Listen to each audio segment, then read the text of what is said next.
আজ আমাদের এখানে বন্যা হয়ে গেছে।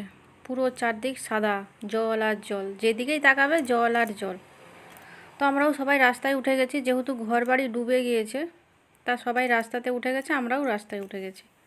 তা দেখতে পাচ্ছ সবাই ঘুরতে বেরিয়েছে, সবাই আনন্দ করছে। সবাই মানে যারা আনন্দ করার তারা করছে, যারা ঘুরতে যাওয়া তারা ঘুরছে। কিছু মানুষ আছে মাছ ধরাধরি করছে, বিভিন্ন টাইপের মানুষ আছে সমাজে, সবাই সবার মতো ব্যস্ত। তা আমিও ব্যস্ত, যেহেতু ভাবলাম যারা বন্যা দেখোনি কোনো দিনও তারা দেখতে পারবে,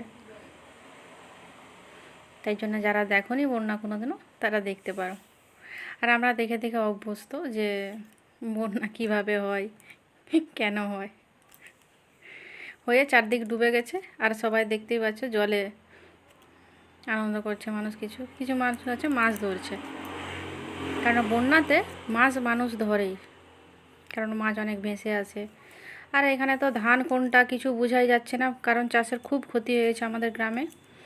কিছু করার নেই, তবু আমি গর্বিত যে আমি গ্রামে বাস করি, আমি গ্রামের মানুষ।